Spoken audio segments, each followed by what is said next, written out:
Assalamualaikum warahmatullahi wabarakatuh. Selamat datang kembali di Zona BK40.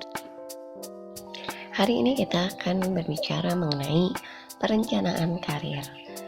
Nah, dalam urusan karir, kita akan menghadapinya sepanjang rentang kehidupan kita. Masa pendidikan yang kita habiskan sampai usia 20 tahunan, sementara sisanya akan kita habiskan untuk urusan karir atau pekerjaan. Nah, sekarang coba kita perhatikan gambar berikut. Apakah kalian melihat keterikatannya? Apa yang kita lakukan saat ini akan berdampak pada apa yang terjadi pada hampir 2/3 seluruh masa hidup kita. Jika kita dapat mempersiapkannya dengan baik dari sekarang, maka besar peluang bagi kita untuk menjalani karir secara lebih baik di masa yang akan datang. Perencanaan karir sendiri itu menjadi hal yang sangat penting, apalagi di era industri ini. Teknologi berkembang begitu pesat dan dapat mempengaruhi fisik dan psikis kita. Perubahan yang terjadi, seperti bergesernya bisnis yang awalnya dari retail ke bisnis e-commerce, lalu pergerakan massa yang semakin mudah dengan bantuan media sosial. Hal yang sangat penting adalah bagaimana kita memahami tipe kepribadian dan potensi diri yang mendasari pilihan atau rencana karir. Jadi di sini ada 6 tipe kepribadian yang berdampak pada proses pemilihan karir. Sebagaimana diakronimkan dengan sebutan RIASEC. Nah, apa saja sih RIASEC itu? Pertama ada realistik. Jadi individu dengan tipe kepribadian realistik ini, mereka sangat senang memecahkan suatu masalah, ya terutama masalah yang bersifat praktis dan masuk akal. Mereka menyukai pekerjaan yang berhubungan dengan tumbuhan, hewan, dan mekanik.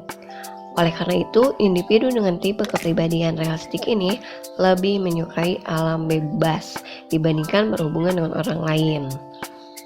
Kemudian profesi yang cocok untuk tipe realistik ini diantaranya adalah atlet, operator, pilot, koki, mekanik, polisi, perawat, insinyur, pelatih, guru sains, dan ilmuwan tentang alam atau ilmu alam ya.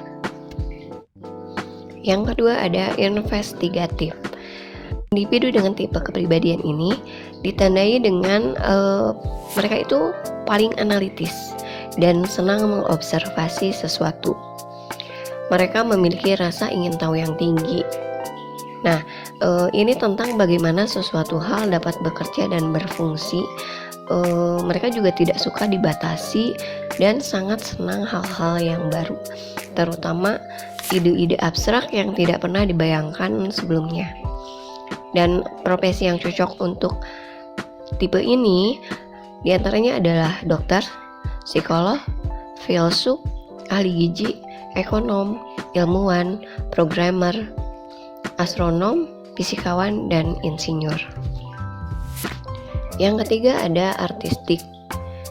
Individu dengan tipe kepribadian ini, mereka cenderung sensitif ya, tidak suka dibatasi karena mereka memiliki pemikiran yang abstrak, idealis, dan mempunyai banyak ide.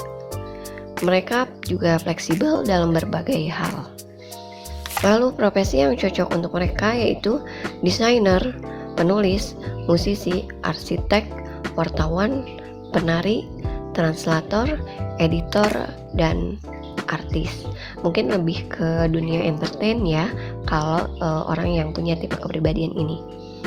Lalu yang selanjutnya ada sosial.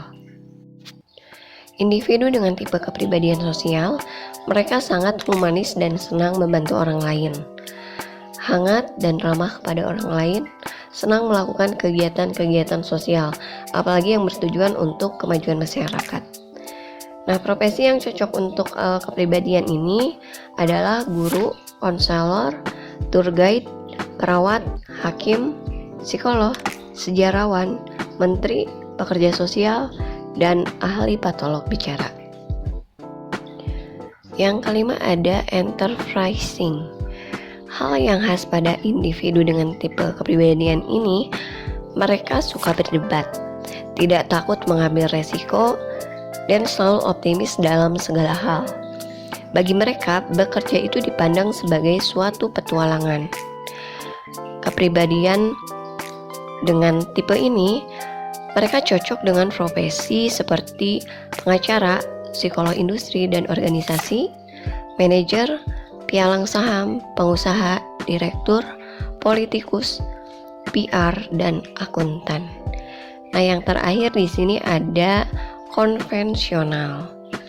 Nah, individu dengan tipe kepribadian ini, mereka cenderung teratur dan praktis. Mereka mampu memecahkan masalah yang rumit dengan solusi yang praktis dan sederhana. Lalu mereka juga rajin, tekun, dan pekerja keras, sehingga mereka itu dihargai dan dihormati oleh orang lain dengan kepribadiannya tersebut. Lalu profesi yang cocok untuk mereka seperti akuntan, aktuaris, ahli statistik, analis keuangan, guru, operator komputer, pustakawan, programmer bisnis, pengarsip, dan pekerjaan yang berhubungan dengan administrasi. Nah, sekarang kira-kira kalian termasuk tipe kepribadian yang seperti apa? Lalu pekerjaan apa yang cenderung kalian minati seiring dengan tipe kepribadian tadi? Selanjutnya kita akan merencanakan tindakan untuk mencapai target karir ya. Nah, setelah mengetahui dan menelaah tipe kepribadian yang kalian miliki, maka untuk menyusun rencana tindakan karir adalah dengan memahami konsep SMART. Berdasarkan singkatan dari SMART itu sendiri, untuk mencapai tujuan, maka yang harus diperhatikan adalah yang pertama ada spesifik. Spesifik ini merupakan tujuan yang akan ditetapkan. Untuk kita itu harus jelas dan spesifik. Ya, jelas dalam artian akan membantu menguraikan apa yang akan dilakukan. Sedangkan spesifik akan membuat segala upaya fokus pada target yang akan kita capai. Yang selanjutnya M, ada measurable. Apa yang ingin dicapai haruslah bisa diukur. Nah, misalnya seperti seberapa kuat, seberapa sering, seberapa banyak, atau seberapa dalam. Lalu ada achievable. Nah, tujuan yang ditetapkan haruslah bisa dicapai. Nah, hal ini juga akan membantu dalam berkomitmen untuk mencapai target kita dengan sungguh-sungguh. Lalu ada realistik. Nah, realistik atau masuk akal ini merupakan hal lain yang harus dipenuhi oleh tujuan yang ingin dicapai, yaitu menghindari tujuan yang tidak terlalu sulit atau tidak mungkin kita lakukan. Selanjutnya ada timely. Nah, ini penetapan waktu tujuan tersebut harus dicapai. Nah, apakah dalam hitungan hari, minggu, bulan, atau tahun?